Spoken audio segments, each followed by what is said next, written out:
Oh, yeah. Hi, Junior. Hi. Thank you for joining me today. I'm really excited about learning about your experience. You've done Okay. something that lots of people have talked but haven't actually put it into action. And so I'm hoping that you could share some of your experiences to help others Hmm. to take that step and to move forward and give some advice. So I know that Okay. you commute between the UK and Gambia. So tell me, Hmm. why are you doing this? What started this for you? Wow. The actual starting, when I sit down and thinking about it, the actual start comes from way back when in the 70s, like we're talking about being sort of educated to watching things like Roots. And then from Okay. there, sort of identifying the African connection. And from there, it sort of germinated whilst we was in school, was facing blatant racism. And then it sort of, well, at our experience, we gravitated toward blackness. And at that time, it was a case of gravitating towards Rastabism because that was a conscious thing for Black people to identify with. And that's how it got. So my sort of journey started from there. And then from there, it just gravitated into curiosity. From curiosity, well, I want to go to Africa and see it for myself and get a sort of vibe from it. First stop was Ghana, sorry. Went to Ghana and looked at Ghana. Ghana is a beautiful place. Stood in the Independence Square, square where Kwame Nkrumah was like the first president for the country when they got liberated. And that's a powerful place to stand in just to soak up all of that. And that was part of our history because we are Jamaicans are sort of identified with Gambians and Ghanaians in terms of mannerisms and all of that kind of characteristics. So for me, Ghana sort of definitely said, yes, this is something. Then moving forward, then Gambia, Ghana was early 90s. Mhm. Gambia became mid 90s because I came here a long time ago, had a look at the place, and in both countries I went to their Roots Festival, which gave you a more constructive side of the country as opposed to the tourist side of it. You could see the economic development, you could see the economic opportunities, you could actually broaden your spectrum in terms of your thoughts and what do you want to do. So from there, it was a case of okay, wife and I came back to Gambia, we had another look, and we came back again, and then we said, okay, then let's just actually take a critical analysis of the country, and that by that I mean where are the properties, what did it do, a whole sort of research process, and what we came up with, it is doable to actually, if you like, save some funds. Because again, husband and wife save and we made it possible. And then from there, it was easier to purchase a property because properties are not that expensive where they weren't at that point. Mhm. I don't know about now, but at that point it was quite cheap. I won't say cheap, but it's not necessarily cheap, probably 40, 50,000 pounds to get a semi-detached 3 bedroom, which compared to the UK markets, I mean, that is crazy. And back That's then, good value. That was very you good know, value. and even before that, they had people getting land for some stupid money, like £10,000 and less, and they were building on that. And the ones who sort of came the first phase of, which I would say, returnees, and they really cashed in that sense of the economic value because they could buy, and then now the value, the land and the property is valued a lot more. But for us, I mean, we came in, did the analysis, we said, fine, we're happy to make that transition. It's been like one where it's been on a piecemeal basis. We come for a period of time and go back, come for a period of time and go back. And each time we come, we add to the development of what we're doing. And again, the husband and wife team is critical in the process. Or, I mean, if you got a partner, or if you've got a brethren, you've got a sister who's committed to you in that sense, then that's a good opportunity and something to do. So you think it's better to do it as a group, not to do it as a sole person? So it's that kind of group is important. Why do you think that's important? Well, I think if somebody has the economic opportunity, you can do that by themselves and by all means. Because we recognize these are big steps in that respect, I'm saying I'm being more realistic to say if you've got a partner, then it's probably easier that transition to do as a team. You don't necessarily have to do it as a team by all means. You can, I know people have come over here independently and done that. And they're quite happy with that process. What I am saying is everybody's process, everybody's journey is different. You know, I was like husband and wife. I know individuals have come over here. So whoever wants to think about it, they have to think about their circumstances and say, what is best for me? Not what is best for what I've sent people to do. It's what's best for me. Mm. So it sounds as if there's quite a lots of people that come over from the Caribbean or from England that's gone over to Mhm. Gambia as well. There's a little community of expats. There certainly is, and I think that that's a good thing because again, there's internet's a beautiful thing. There's like little groups you can get involved in, and they sort of help to make the transition a lot easier. And Yes. one of the things which I found good was that there's an opportunity where you can order on Amazon and it can get delivered here. Oh. It's not overnight, so don't think you're going to get that overnight service, but the service I think is within a week. It will come in. So again, the transition towards people from the diaspora who saw that people coming in want their things like yesterday, so they recognize that as a business, and they're developing with that. But again, when you come to Gambia or any country, you see what opportunities are there, and then with that, then we can create whatever business you want. So it sounds like it's not just about going there to relax, retirement kind of thing. You're talking about there's business opportunities, and there's definitely business opportunities to get that Western side over there. In essence, like shopping and that. I would say so, and I think the what I like with it, Gambia, Mm, you're not going to find no McDonald's or no fast food, so that is out the window. But what you do get in mm, terms of the regular things which we would identify would be foods, so you can get access mm, to a lot of foods which you are accustomed to as come from the Caribbean. Things mm, like actually are a bit more challenging, and some people are starting to grow their own because it's just not here in mm, terms of how we like actually in that sense. But mhm, there are ways and means, I mean, through transport and shipping stuff to get over. So again, the opportunities are there, and it's really whatever you want to bring with you, you can bring via different avenues, whether it's on in a barrel or whether it's Amazon or whether it's you put it in a suitcase or whether you mm, bring a container with everything in.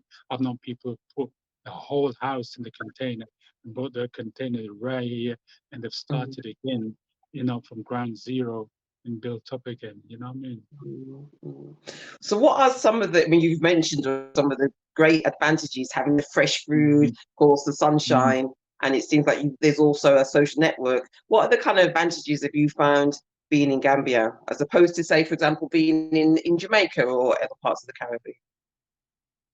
Well, I think anybody comes to Gambia will say it is Jamaica without the violence. Okay. I mean, that is probably the best headline or tagline to give it Yeah. because of Mm, very much mannerisms like Jamaicans. They love the Jamaican show lifestyle. They love the music. They love the positive side of Jamaica, which, a lot of reggae artists come over here and it's like the conscious ones who come over and they sort of get that accolade because it's really about positive sort of messages. Because mm, fundamentally, Gambia is a Muslim country, so it doesn't necessarily want too much of the, shall we say, the dance or raw end of it. Matter of fact, I've never seen that side of it over here. Not to say it's not here, but obviously I personally mhm, haven't seen it, and I wouldn't go to those places anyway. But some of the advantages I would say is the food, definitely. The welcoming that you get, the less stress. You know what I mean? So you mm, can do things in a lot more relaxed, so caught up in the day to day, want to do things here and now, got to be quick. none of that. You can just take your time, pace yourself, and locals are quite happy with that as well. So to me, it's a win-win. There's other things in terms of advantages. Again, transport. There's whilst there's no rail network, what there is, there's a lot of taxis around which you can catch, and in that respect is they do either the in Jamaica you probably noticed that the robot taxi them, which is everybody bungling the taxi you pay. We interrupt this interview for a quick break.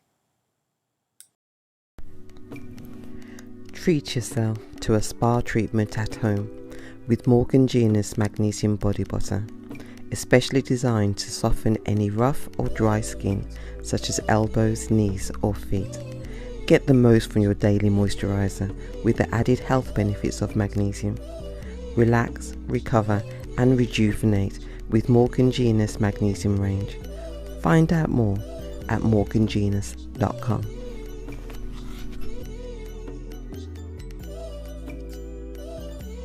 Let's get back to the show. The commute. And again, if you remember Jamaica, when I had the toll road, it had that kind of impact. It's that kind of thing which is coming in, and people looking forward to that as well, because they're not accessible. So there's developments that's going on. That's what you're saying. There's ongoing developments that are going on at the moment. There's a lot of development in regard to people building, companies expanding, people creating businesses as well. So when you come in, you can see the country is growing. It's not the country is growing and it's going backwards. It's growing in a useful way. There's a lot of people, shall I say, look forward, and it's a younger population, so therefore you get a younger energy. So it's for me, it's a good landing point, a good soft landing for anybody who wants to come to Africa for the first time. Have a look, and if you like it, you can decide. If not, there's there's enough countries in Africa you can go to. So it's just a case of, for me, it made more sense for us because it suited our circumstances. You know what I mean? I know a lot of people fear things like getting resource to medical treatment, or well, we talked about those local luxuries we're used to, but you said that Amazon can get there now. But say, for example, medical treatment or safety, what kind of fears have you encountered, or what is it like? Well, okay, then for medical, it is not the NHS. So if you believe is equivalent to the NHS, and that is not the case at all. I think there are doctors here who can provide a service, so that's not the issue. Again, because there's a lot of fresh food going on, a lot of the illnesses which you're accustomed to the West, you don't get here. For example, at the front there's a lemon fever grass we can just go and pick and drink, and there's other bush teas you can drink, which is very local to get. So, and you have that as your regular diet, and so it becomes a lot easier to maintain your health.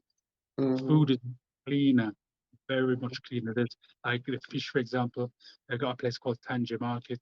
You go down there, the fish come in off of the sea, and you pick your fish fresh coming in, and it's just. And to cook the fish is like in 20 minutes to cook. It's so light and fresh and clean, and you can taste the meat. And there's a fundamental difference. So again, for health-wise, I'd say a lot of it is about your diet. So there's an improvement there. I accept that if you have a medical condition, going to a medical service, it's not like the NHS, and with that, it could be problematic. I haven't personally experienced it yet. I know other people who have, and I think the big thing we talk about is time. And then sometimes the medication is expensive. And again, what you can do is if you have access to things like painkillers and stuff, where it's just easier to deal, because those kind of things are expensive over here. So I'm told, but purchased anything, but nevertheless, you know what I mean. The medical side, it is challenging. I wouldn't necessarily say it's a walk in the park at all. What's like in the other country? So getting out and about, how far is it to get to the local shops? What are the supermarket like? Is it markets more, or do you have like there's more supermarkets as well? Is there a mixture of the two? Is there a city life? What kind of things would people expect if they came over to Gambia? Okay, just to tap on the security side of things. Remember the question, because I might forget this question in terms of the resources or the Okay. amenities. For security in the country, I would say this: the mindset of the people is very much relaxed. So crime is not like a regular thing out here. I've seen places where people, the thieves have tried to steal something and community justice steps in, you know what I mean? And they bring the person to the police station and, you know, so there you have with the teeth and there you go, you know what I mean? So Okay. the community justice is there, and I think there's a moral order which sort of governs everybody.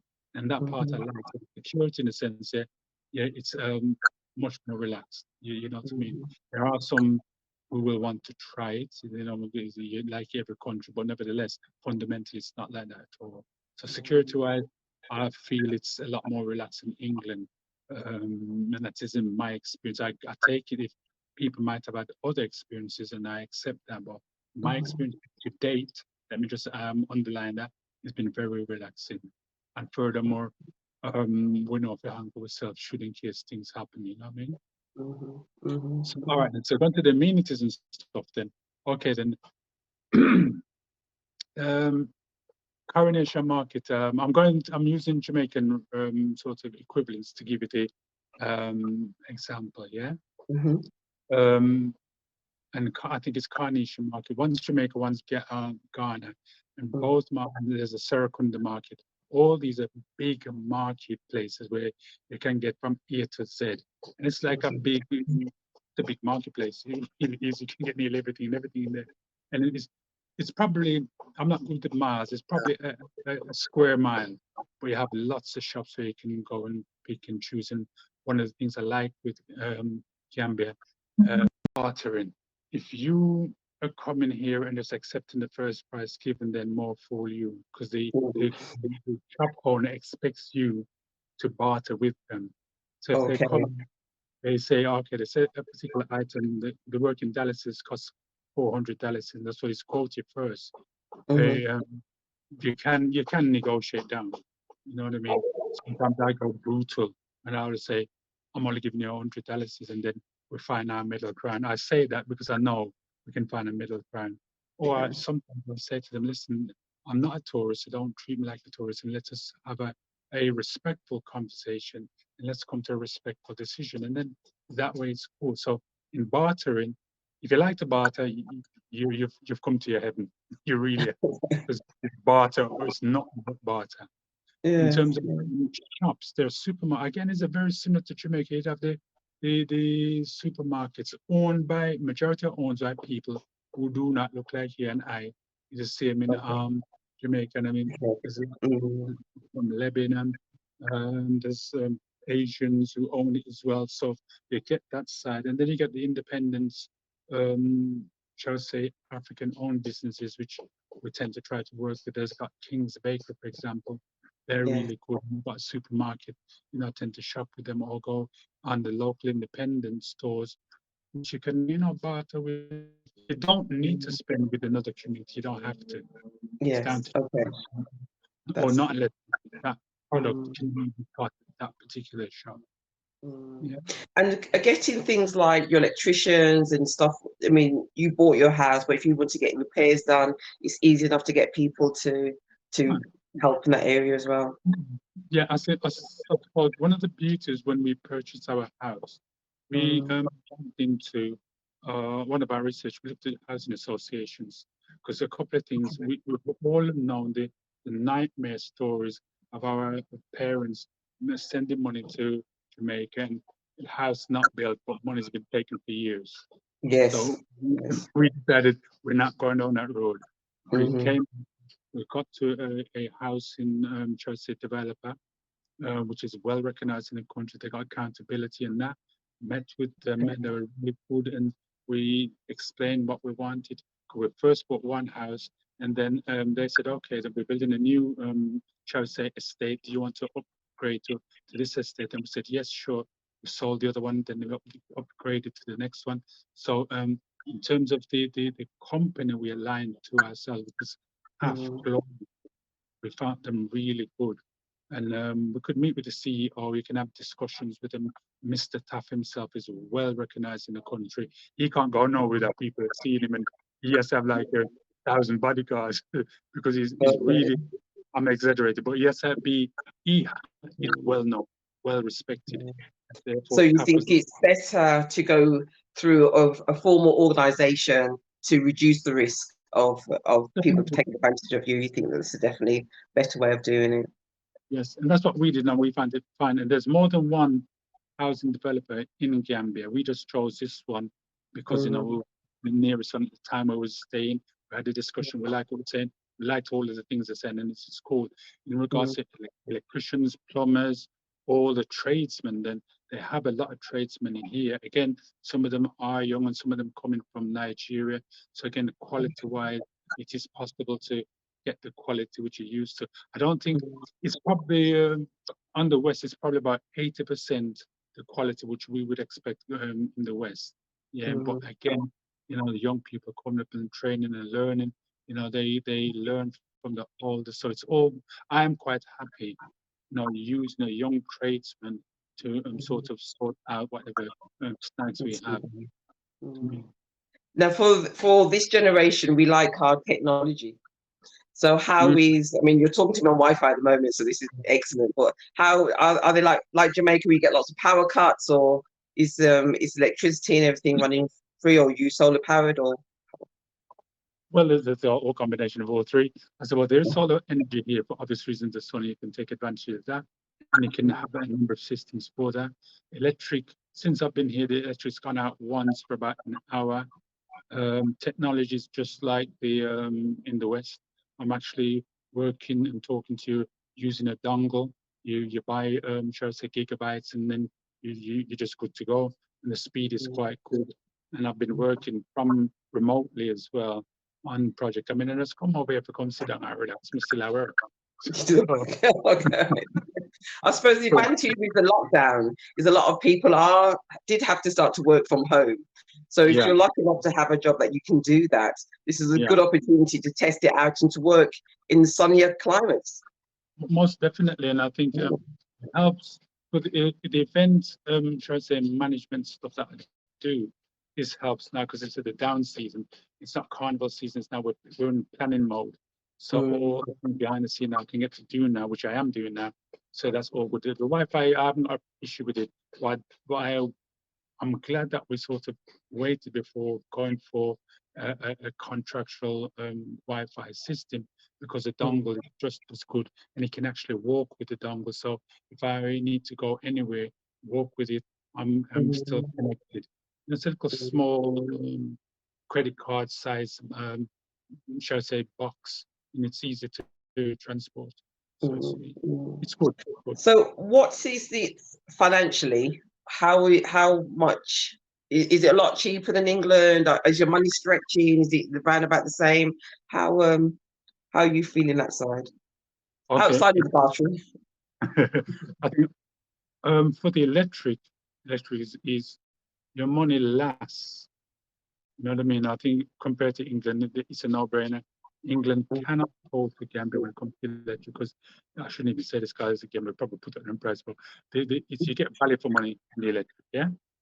Gas, it's gas bottles. Again, it's very much like the Caribbean. You buy a gas bottle. We've had the same gas bottle for nearly a year, and it hasn't finished yet. Not that we cook every day, but we do, you know, as a Caribbean people, we're pressure with food and the plate. Yeah, so I have we cook our food, but again, because of being so enough of shall I say, the gas. So that's well, the water is equally good. I think the downside for me is the water pressure. Water pressure is low. So what one of the things I recommend somebody do to buy a property is to get a water pump and to get a tank. I mean, that's the main reason why I've come back here now, to set the system up. Done my research back in the UK, got my pump coming in from the UK. Italian pumps are ironically one of the best pumps to have. So that's what I've been told. So I'm using that one of those and have a system in place. So again, there's advantages, disadvantages. I would say the currency is a lot, like it's actually, you get more for your pound here, and you can actually buy more if you know where you shop. And again, Mhm. sometimes people see and think, okay, then we can up the price. That's why I said bartering is key. If you take Mhm. the price if there, you could be on stock. Okay. Sometimes you walk away, Mm. and the person would either accept your final price, or you just find somebody else. Now, many Mhm. times when and especially taxi guys, because they sometimes want to play hardball, and I'm quite Mhm. happy to just jump into the regular taxi and go, as opposed to chartering them, because Mhm. of fact, they know that as well. So if they're too extortionate, then they have to come down and meet Yeah. realities in some respect. But I mean, living wise, liberty, food is cheap. You got you're certainly you're win out on fish over here by a long way. There is no way you can't win on fish, and your yams, your cassava, your sweet potato, your pumpkin, and all of that is here. Mm. And then, Lovely. as well, there's a lot of Paradise. yes, there's a lot of new Jamaican restaurants here as well. So if you don't Okay. like it, you can go eat. Yeah, like yesterday, my daughter was here, and before she went back, we had the final supper down Mm. to Jamaica car. We had a bit of oxtail with differential, and it was nice. It was going back to the Caribbean, so it's really Wonderful. it's I can't. As I said, the main downside for me is the water pressure, but to Okay. be Which is honest, what you're resolving now, so that's not the major thing. Is yeah, there any kind of language barriers? oh, most definitely. Pula is the regular and the easier language to learn. And I said to the taxi guy last night, I'm definitely going to learn the language because I feel sometimes limited in what I can do and say because of Mm. the language barrier. And I think Yeah. it's wrong for us to come over and speak English and not even attempt to try to speak the language. So, I Mm. want to get my head around that and then really try to converse with Mm. local people in Fulak. I think that's the language I was saying is everybody uses it. Yesterday, guys, there's about 19 different languages. Fula and Mandinka, because it's got the main ones, but there's a lot of Okay. offshoot ones, what I mean? Mm. Mm. My So you can function. You can function by speaking English. yeah, You're definitely. functioning, but you're missing by not having an Yeah, African one of the 19. One of the 19. yes. Like when in Jamaica, for example, you can get to reason and barter and talk to somebody, and you can Mhm. express it fully. Mm. This thing which you're misguided, pato kana easy, you put your heart and soul in it. Whereas when you talk Yeah. in English, you have to be mindful of the words you use, because Mm. people will not understand. Because English is the official language here, but the Mm. real things, the local languages are the everyday languages. Yes, of course, of course, of course. Mm. So, what advice would you give to somebody thinking about moving or doing what you do, which is part and part? 'Cause you still come back to the UK, so Yeah. you know what I mean. What advice would you give? I would say do your research, do your research, do your research. Do not Okay. rush to make a decision. You know, Mm. everything that's out there to make an informed decision. Have a financial strategy and plan of what you're going to do and how you're going to survive. You know what I mean? Because for me, what I did, I worked hard in this year with the understanding that I need to come over here to set up certain things. So, I mean, I was working, as much hours as could be in order Mhm. to do what I had a purpose for them. I mean, Yeah. so then that helped the financial plan. So I would say Mhm. do research, have a financial plan. Certainly, if you're going to buy a house, go to one of those regular housing associations which are accountable. Mhm. Then is it. They're playing. Um, because once they're accountable, there's Mm. redress. There are some nightmare stories over here where people have given people money to buy land and it's not gone to the correct purposes. And when you think you purchase the land, you haven't got the land or you pay somebody who's not the only, like a third or fourth person down, that's not the main person. So again, for me, I'm looking at housing associations to sort of navigate or have a strong lawyer who can navigate around that. Again, those things you find that no matter where you go in life. Yes, true. You Are you research. able to buy the land freehold, or is it leasehold? Because I know a lot of places, if you're not a citizen, then sometimes you can only lease the land for 99 years or so. So are you able in Gambia to actually buy freehold? Yes, you are. There's a combination of what you can do. You can buy freehold and leasehold. It's a case of who owns the land and what sort of arrangements you come to. So with the housing association, I would say it's a lot smoother because you know where you stand. You know, there's nobody to sort of shift or move anything differently midway through the building process. You know what I mean? Because something could change during that process, and you have to sort of deal with that. What I found with the housing association or housing company developer, smooth all the way, can talk to them, had a concern, they would tell you, negotiate all aspects of the purchasing, all aspects of the installation, all aspects was just good. I can't really fault TAP in that respect, to be perfectly honest, but I know there's other housing over here who do the same thing as well. Yeah, so it's a smoother process that way. Are you have you got your citizenship? Are you planning on getting your citizenship? Is that an easy process? Well, yes, I'm now in the process of that to go through that. As we speak, there's a process you have to go through. You have to, go sort of register, talk to who I'm talking to, the immigration at the moment, and sort of navigating it through that way. So there is a process which you go through, and you have to get like, for want of better words, like your NI numbers and some Yes. type of tag numbers to authenticate who you are. When you purchase a property, you have to have those things by law. So we've got a number of things in place. We've got an account over here. So it's a case of working through the latter stages of the citizenship. You know what I mean? Is your long-term plan to be over there permanently? Well, funny you should say that, because my wife and I were talking, and we have a sort of understand nothing is cast in stone. So they're based there, and say, for example, we see an opportunity. We were talking about Grenada. We went to Grenada, and we love Grenada. The only reason we couldn't live in Grenada because of the cost. It's very expensive in Grenada. But there might be something which is bubbling under the surface, which we probably can be part of. And if that's the case, we have no problem in upsticking and going to Grenada in terms of building or moving on through life. Because to me, the travel is not a case of just going to one place and dropping anchor.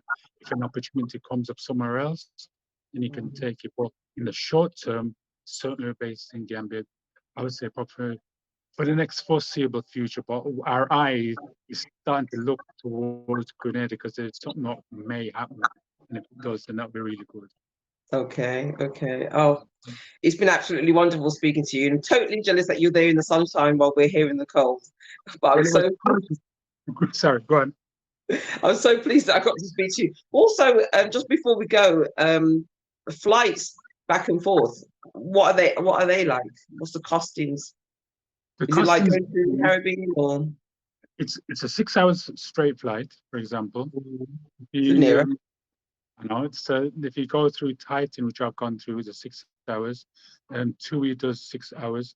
There's Brussels who does a stopover from UK to Brussels and then to Gambia. That's a longer flight, something like a 12-hour thing.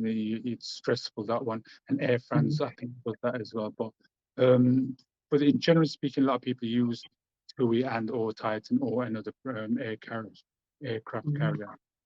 But the access is good. The access is good, and What's the average price? Average price, I would say, you can start from my daughter got something stupid for £400, and ours was about, say, £800, and hers was the last minute thing again. So the travel industry, you just got to be time it and ready to move, because you can look at 4 and as high as 8 and as high as 12, and it all depends on the time of the year you're going and So it's all good to plan ahead. Plan ahead and look out for the bargains. That's right. You sound like a guy who does the holidays program. Mm. Are there many hotels? I know that you went there like on holiday first. So are there a lot of B&Bs, hotels, motels? Can you know people when they come on holiday? Oh gosh, man, there's a lot of hotels, and there's just some great hotels to stay in.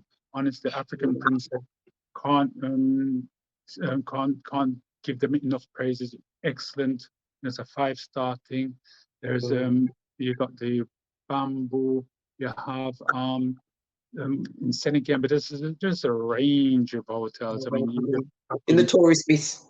yeah, you cannot go wrong. Getting Airbnbs, because my daughter did an Airbnb, and when she showed me the bed, it was really good. I was like, Nice. wow. So you got the mixture of the two. Then you go the very touristy, or you can do the Airbnb and Yes. and be a bit more authentic into the Yes, Airbnb. as well is there as well. So there's a range to suit any budget you have. So that's what I like with it as well. Wonderful. Well, thank you so much. Right. It's been, I it's been have to go back in the 33 degrees now to go on. I don't know I how think we're on -1. We're on -1. Come back whenever you want to feel. You want to chill out. Come back anytime you want to. I'll bear that in mind. Yeah. Yeah. Well, thank you so much, Judah. Thank you for sharing your information and your time. So hopefully I'll see you when you come back to England soon. Most definitely, yes. You take care. Okay. You take care. Bye.